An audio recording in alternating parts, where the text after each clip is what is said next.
જય શ્રી રામ મિત્રો, કેમ છો? આજે તમારું સ્વાગત છે મિની બ્લોગમાં અને તમને વાત કરીશ કે યુટ્યુબમાંથી પૈસા કેવી રીતે કમાવાય અને સબસ્ક્રાઈબ કઈ રીતે વધે. તો પહેલાં તો તમારે વિડીયો પૂરો જોવો પડશે તો ખબર પડશે.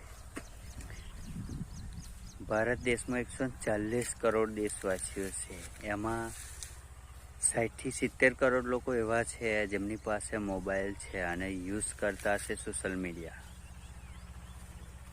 હાલમાં અમેરિકાએ ભારત પાસે 50% ટેક્સ ચડાવ્યો છે. અમેરિકાની કંપની યુટ્યુબ, ઇન્સ્ટાગ્રામ, ફેસબુક અમેરિકાની કંપની છે. જો એમની જોડે પૈસા કમાવા હોય ને તો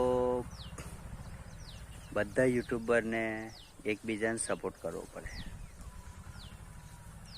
હું તમને સબસ્ક્રાઈબ કરું, તમે મારામાં સબસ્ક્રાઈબ કરો, એવી રીતે એકબીજાને ફોલો કરો, સબસ્ક્રાઈબ કરો અને એકબીજાને મેસેજ કરો. તેથી બધાના સબસ્ક્રાઈબ વધે અને પ્રમોશન બધાનું થાય તો બધાને કમાણી થતી થાય અને એ પણ અમેરિકા જોડથી પૈસા આપણે બધા કમાઈ શકીએ જો એકબીજાને સાથ સરકાર મળે તો. કેમ કે એક પથ્થરથી શ્રીલંકાથી ભારત લગીન